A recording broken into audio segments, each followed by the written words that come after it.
Hello and welcome to a brand new gloriously sunny episode of UK Boating.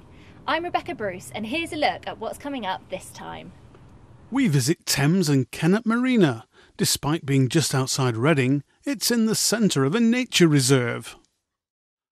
Andy Harris guides us through the world of satellite TV dishes on boats. And Rebecca talks to John Embling about the do's and don'ts of taking the Certificate in Community Boat Management, or the CCBM to you and me. The Basingstoke Canal Authority works in partnership with Hampshire and Surrey Council and is responsible for maintaining this beautiful canal. I'm here at their visitors centre to meet the director Ian Brown, who's going to tell us more. Thank you so much for joining us today, Ian. I wonder if we could start with a little bit of history about this wonderful canal behind us. Certainly, we certainly can. The canal was first built in 1794, Right. so it's a 218-year plus sort of year-old structure. It does have a few problems, being a man-made structure. Yeah. It was initially built in order to convey coal from Basingstoke to London, Right. and from farm supplies from Basingstoke back to London. Barges operated on the canal for about 10-15 years, and it was reasonably successful at that time. At the same time, of course, the railway line was being built, and that was the demise of the transportation, Yes. navigable transportation of the canal. So it's had a checkered history, but it did enjoy a very brief spell of good luck, as it were, during the Second World War, Right. when the garrison that was based at Aldershot, of course, used it for their supplies to and fro. Right, and, okay.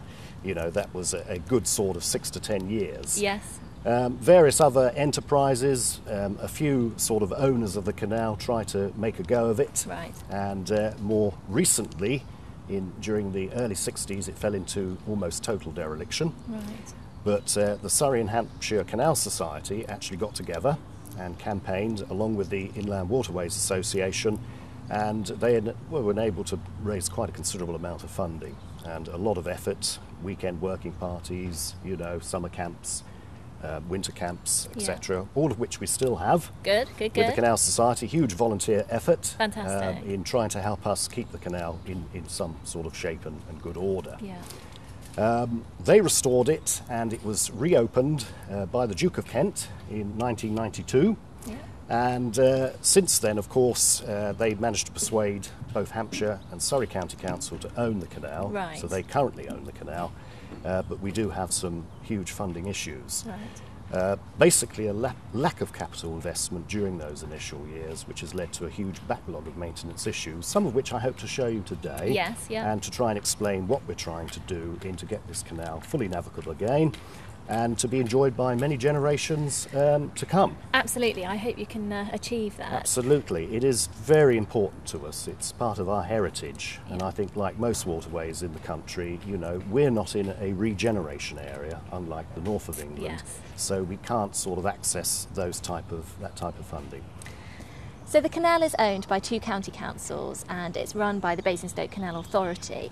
I wonder if you can tell us a little bit more about the funding and the maintenance that you guys work on. Sure.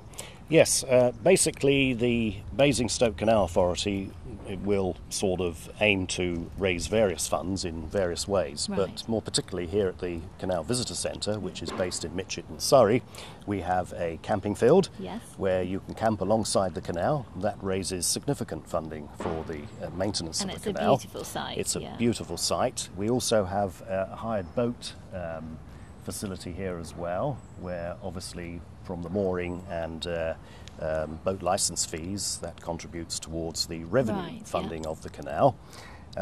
We do run education visits, which are based here at the Canal Visitor Centre. Great. Nature trails, pond dipping, all of that Lovely, sort of yeah. thing. And at the moment, tickets are on sale for our Santa Cruises, which is Wonderful. a major annual event and actually provides a visit to Santa in his grotto for about 2,500 local children. Fantastic. And children from far and wide too, because it is quite a spectacular event. I bet it is, and I bet they look forward to it all year. Absolutely.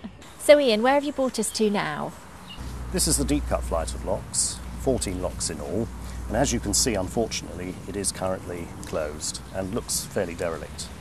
This is due to the fact that we've had a lack of capital investment, and obviously it's been a struggle to try and keep the flight in good order and safely accessible for boaters. We carried out a condition survey a few years ago, which has told us exactly what the condition of the flight is and what we need to do to get it fixed and to bring it back into full operational activity for navigation in particular. A number of lock gates need replacing, lower wing walls need to be demolished and rebuilt, and of course, as you will see in a moment, some of the repointing, mostly done by volunteers in this case, but now we have a term contractor. Fortunately, Surrey County Council have pledged several £100,000 to try and address the problems.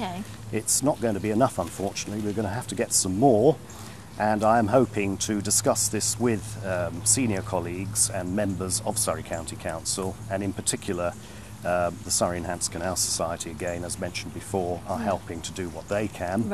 And we may well try to go to the Heritage Lottery Fund for some funding to get this fully restored and operational again.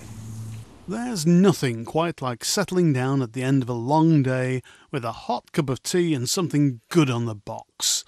These days there are any number of devices that will beam satellite TV direct to your boat, but the choice can often be bewildering. Enter UK Boating's Andy Harris to make sense of them all. Part of the attraction of boating is that feeling of getting away from it all, the humdrum, hurly-burly things that you do every day when you're at home. But after a hard day's cruising, some of us still like to do exactly what we do at home. Stretch out, switch on and watch television, even if it's only to catch up with the news. With most of the UK now switched over to digital transmission of TV signals, it's no longer possible to rely on one of those aerials that looks like a flying saucer, or perhaps something that belongs on the end of a food mixer. Of course, it's still possible to get TV through a TV aerial, but more and more people are choosing satellite systems. And for boaters in particular, there are two main reasons why this is an option well worth considering. Even when the digital switchover is completed and the power is turned up, there may still be areas of the country where reception through an aerial is poor or even impossible to get. The Lake District and the Norfolk Broads, for example. Also, being on a river or a canal usually means that you're low down, and this is a big disadvantage when trying to receive TV signals through an aerial. So what equipment do you need if you want to set up your boat with satellite TV? Essentially just a receiver and a dish. But with dozens of different models out there, how do you decide exactly what equipment will be most suitable for you? Dishes come in all sorts of shapes and sizes, and they range in price from just a few pounds to several thousand. But whatever dish you have, it's essential that it's mounted correctly. And one of the first things you should consider when buying one is where you're going to put it, both when you're using it and when the time comes to stow it away. A dish mounted on a tripod like this is a popular option for caravanners, but for boaters a tripod is inconvenient, impractical, and it's completely unnecessary as well. Small portable dishes like this can be mounted using magnets, suction mounts or clamps so that they can be fixed to a pole of some kind. On English and Welsh waterways, you simply don't need a dish bigger than this, or even a standard Sky satellite dish. But a small satellite dish, such as this one, has two big advantages. Believe it or not, it's a lot easier to find the satellite signal in the first place. And secondly, you'd be amazed at how much movement this dish will tolerate before it finally loses the signal. Having said that, when you're actually setting the dish up, it's essential that it's pointed precisely at the satellite. A degree out, up or down, left or right, you'll get a blank screen. As the satellite is approximately 22,236 miles away, this could be tricky, but fortunately we have a device like this, a sat finder, which helps us to actually locate the satellite signal quickly and easily. Attached between the dish itself and the receiver, it senses when a signal's been found and immediately alerts us with a combination of beeps and illuminated LEDs. Having aligned the dish to the satellite, and as long as it's connected to the receiver, you should then have access to literally hundreds of TV and radio channels. Receivers too come in a variety of models. You can use a domestic receiver if you've got 230 volts, but if you want to run your system on 12 volts, there are models like this. This is a fairly basic one, but you can also get 12 volt receivers that are high definition and ones that can be used to record onto an external hard drive as well.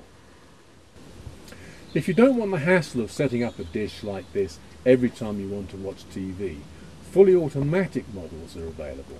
Just switch on the TV, switch on the receiver, and switch on the satellite system. That's it. Within seconds, you'll be watching TV. There are many different sorts of automatic satellite systems ideal for use on boats, from domes